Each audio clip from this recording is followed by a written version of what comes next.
এরকম একটি ফ্যাসিস্টকে বিদায় করার জন্য আমাদের প্রায় 2000 অধিক ছাত্র জনতা থেকে জীবন দিতে হয়েছে। তারপরও আমরা পরিপূর্ণ যে স্বাধীনতা সেগুলো কিন্তু আমরা লাভ করতে পারিনি।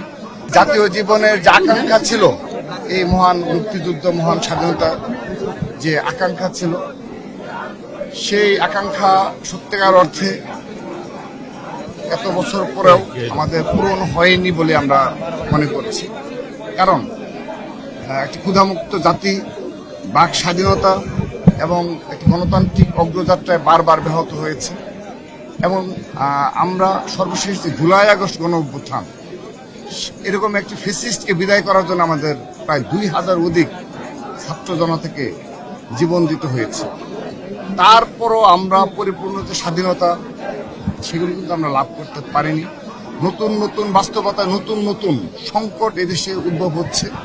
আমরা যদি মহান স্বাধীনতা ও জাতীয় দিবস উপলক্ষে আজ আবার নতুনভাবে শপথ নিতে পারি যে নতুন সরকারের অগ্রযাত্রায় আমরা সবাই ভেদাভেদ ভুলে গিয়ে ঐক্যবদ্ধ জাতি গঠনে আমরা শপথ নেব, এবং সেখানে অবশ্যই বিরোধিতা থাকবে, কিন্তু যৌক্তিক বিরোধিতা। Lily ultra soft serum gel, যা গভীর থেকে স্কিনে দেয় 3 গুণ সিরাম হাইড্রেশন। সিরাম জেল হাইড্রেশনে ব্রাইট থাকো সব সিজনে।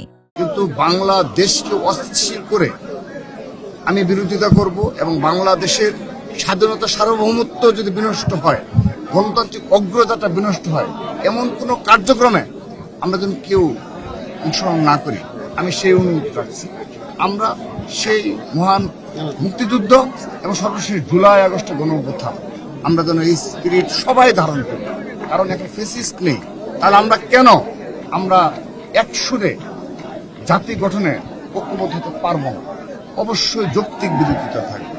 এটি আজকের দিনে আমরা আশা রাখছি, এবং সেই সাথে আমি বীর শহীদদের শ্রদ্ধা ভরে স্মরণ করছি। তাদের আত্মত্যাগের বিনিময়ে আমরা এই বাংলাদেশ পেয়েছি, এবং তাদের অবদান কখনো আমরা ভুলে যাব না। যুগে যুগে শত বছরেও আমরা এভাবেই তাদেরকে স্মরণ করে যাব।